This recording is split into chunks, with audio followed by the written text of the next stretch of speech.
Oh,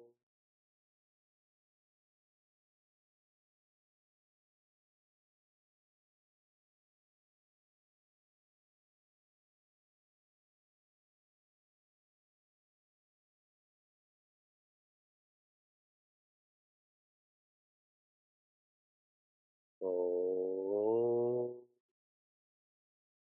oh.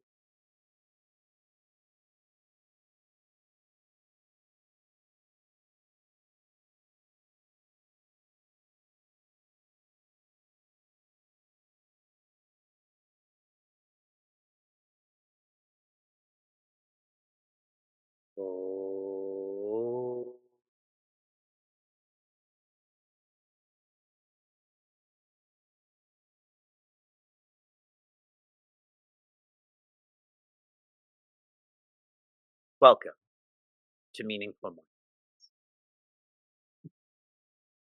I went to a Catholic school from junior kindergarten to grade 7. So that would be for 8 years. Somehow they made me skip grade 3 by a false positive. So for 8 years, I went to a Catholic school. And this weekend would always be a big deal at our school because today's Good Friday. Then there's Easter Sunday and Easter Monday and so on. And then I have thoughts about the Last Supper that Jesus Christ had with his disciples. And so recently I just heard that in the world, I'm not saying them or they, I'm saying we waste 1 billion meals a day. We waste 1 billion meals that can be shared with those who need food, and we know that in terms of what's happening in Gaza, Syria, etc. We waste 1 billion meals. And that emotionally is dejecting, but there's a more long-term effect. Food wastage accounts for 10% of the greenhouse gases that are causing our environment to go into chaos. It's too hot, it's too cold, it's too rainy, it's too dry. TOO. 10%. Specifically, when food is wasted, it releases methane.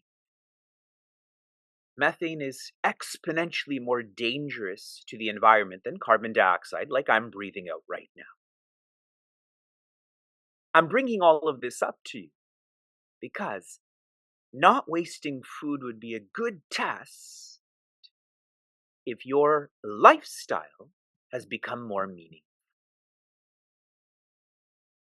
It's called Meaningful Mornings.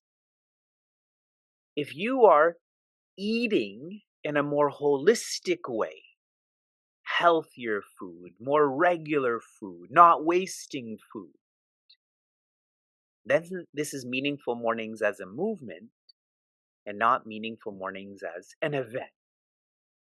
We show up while having breakfast casually, we see Vivekji, and then we sign off and forget about it. Until tomorrow when we have nothing else to do in the morning, we may as well just see him and listen to him. How many of you would describe that you're eating? We do this for so much of our lifetime that your eating has become more meaningful by show of hands. Excellent. Then we are not the ones who are wasting 1 billion meals a day. Tyaga, that is to renounce deservership. This is like the focus of chapter 4. Sannyasa, which is surrendering doership, this would be the focus of chapter 5. Remember, chapter 18 is the summary. And now for us in the present, Shri Krishna is adding gunas, how to engage in renouncing in a tamasic, rajasic, sattvic way. So he's added chapter 14, which is on the gunas or limits. What a master teacher to be able to connect chapters in the final chapter. In the first 9 verses, today we'll explore the 10th, Sri Krishna is sharing to live. Chapter 18 is not about theory, it is about living. Live by redirecting. In Sanskrit, tapa. Redirect your investment from articles, beings, and circumstances to divinity. Redirect and then rejuvenate. Rejuvenate is yajna. When you become more inward looking, inward investing, one feels less tired, frustrated, dejected. They're a new person. And that leads to releasing, which is dana. There's lots of seekers who are joining us in Portland, from Portland. And so I just shared with the coordinator that the theme of our workshop is going to be love thyself. Self-care leading to societal care. And the implication of this is, if you start to find fulfillment inside, you become a catalyst for others to find the same. I keep sharing dana as giving your resources and giving your time, but what we all want and need is happiness. Whoever is facilitating that to us, we cannot repay such a debt. Bhagavan Rama said that to Sri Hanumana. Bhagavan Krishna said this to the gopis. I'm embarrassed by how much you have given me and that I can't repay this debt. All he does is hug them, as in gives himself to them. Live by redirect, rejuvenate, and release. As you're practicing this, renounce results. The results that come with such a lifestyle, renounce them. If you take this literally, it doesn't make any sense. The reflection on this is renounce the dependence. Renounce the expectation that the result is going to make you fulfilled. It's in the future. It's out of control. This is not going to work. Personally, if one is living by arpita buddhi means you are surrendering your action, then naturally you will feel prasada buddhi, that is choiceless cheer. Trying to simplify this, if one loves themselves, that's what we're training in Meaningful Mornings. We're getting a degree in the sacred. This is our Gurukula. If one loves themselves, they will love what they do. And then whatever comes from what they do, udasina. If it comes, good. If it doesn't come, good. And that is very clearly stated in verse 10. It is easy to say, I'm engaged in sattvic tyaga. Are you? Here are signs. Na dveshta kushalam karma, kushale nanushajjate, tyagi sattvam samavishtaha, medhavi chinna samshayaha. Joy. Akushala karma. When there are unpleasant responsibilities. Like teaching meaningful mornings outside when it's so cold. Nadveshti. One does not dislike this.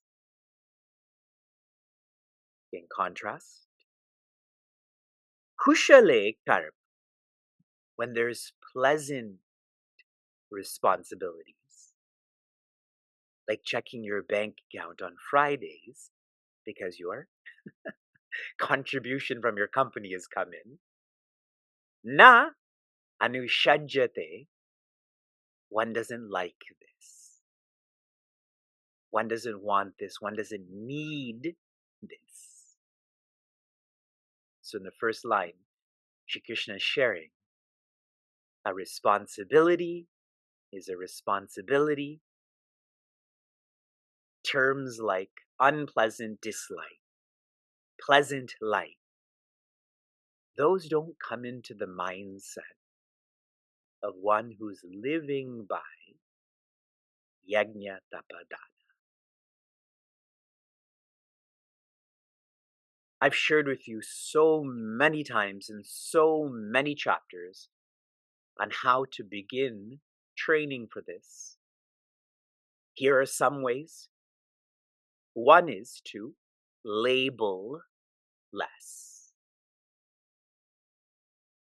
That triggers one or evolves to one liking less. That triggers or evolves to one limiting less. One limits themselves less and others. Labels, likes, limits. How many of you have heard me say that before this morning? By a show of hands. Good. Here's another technique. Reassociation. Reassociation. Have you all read or heard about Pavlov's dog or mouse? Pavlov's experiment, where the bell rings and then this creature comes and gets its snack, gets its food. For us, that's 12 o'clock, correct? Whether you're hungry or not, we're like Pavlov's creature. We become hungry. We associate 12 p.m. with eating. What if you can reassociate that 12 p.m. means you're going to be grateful for the sun that is enlivening your body and grateful for the sun of knowledge, S-U-N, that is enlivening your intellect. It will take time, but eventually this will become your habit, correct? With the phone promise, a reassociation that I have started to try is every time that I'm bathing, I'm engaged in japa. For me, when I jog, when I bathe, etc., when I wash dishes, my mind is always reflecting or planning, but I'm trying to train myself to reassociate grooming, bathing, etc. means it is time for japa.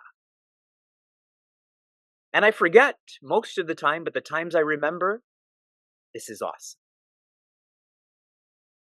Next quarter, this is quarter number 3, Tyagi, the one who's living this, the one who's renouncing results. Why? Because they're living by redirect, rejuvenate, release. They are sattvic. How so? Samavishtaha. They are filled with sattva or quietude.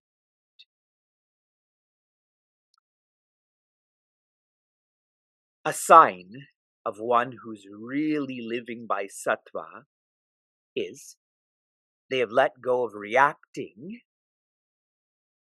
and they are practicing responding. Living intentionally means you have evolved from an animal to a human. Animals live by instinct. My kids, thankfully, like the band The Cranberries. And so this morning they were singing Zombie, Animal Instinct.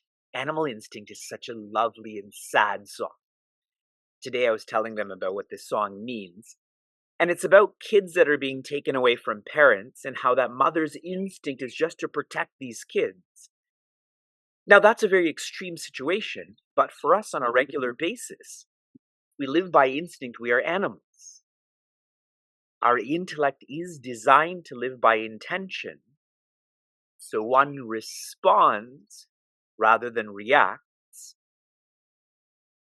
And if you read Pujaswami Chinmayananda's commentary, the one who's filled with quietude, vices will still come up in their personality. There will be fear, there will be jealousy, but since they're not reacting to it, reacting means I own this and so I feel this. They're responding to this. They name that vice and they leave that vice. The one who is filled with quietude, they know when they're becoming angry, when they're feeling jealous. They know it. They name it. I'm becoming angry. I'm becoming jealous. And the fact that they're responding to this in such an intentional way, they're able to leave it then. This is not who I am. How many of you are feeling this is clear, what I've just stated? Good. Last quarter, Medhavi, the one who is intelligent, but more so the one who understands all of this, Chinna Samshayaha, they don't have any doubts. No overthinking and so on. This is how they live, period. In India, there's that term, full stop. I was interacting with a seeker in Niagara, and she was telling me, she's a very direct person, she was telling me that until I understand you, I don't follow you. She's telling me, until I understand you, I don't follow you. And I speak in such a poor English, fast way, and she's a Gujarati speaker who English is not so strong, so I thought she's never going to follow me because we're just not communicating. But she has shared that when I do understand, then I follow with faith. And her point of wanting to meet me is that she's reached that point now. She's understood me and what I'm teaching, so now she follows with faith.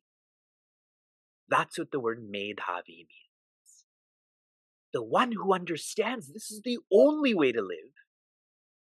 They're the ones who remember, and through remembering, they follow.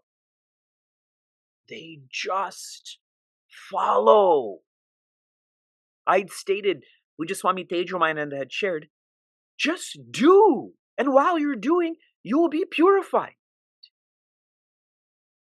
I know this to be the truth because that's my relationship with my master. Until I had understood him, I didn't follow either. But now that I've understood, I remember, I just follow. From inspiration to application. Meaningful Mornings is becoming too emotional. I don't know what to do with myself. I have to figure it out. Okay. From inspiration to application. Your application was previously to schedule May 8th, again for our celebration, and I wanted to share a couple of more insights into this. The vision of our community is very much about making the inaccessible accessible. We're teaching in English. There's no registration. We started to use virtual spaces in 2014 when everyone shifted to just being at home in 2020. It was like we were ready for this. And I'm trying to state the sthane that Sri Krishna has manifested all of this for us. It's important for us to celebrate. And for anyone who's listened to me share about our enhanced seva training. Applications will begin on that day. Earlier I shared there'd be 108 spots, but we're reducing it to 54. Please start to think about being part of this training and why you deserve one of these 54 spaces. Your application from yesterday was to rate how strong you are. Please share in the chat how strong you are, dependent, independent. My reflection on this is those who are more independent need less support. They need less support, and so they're able and available to provide more support. If you love societal care, you have to look after yourself first. Your application for this morning is, there's a great singer named Tom Petty, and one of his songs is The Last DJ. I want you to listen to this song and see how it connects to meaningful mornings and what we're experiencing. Tom Petty, The Last DJ. Shanti, Shanti, Shanti, enjoy.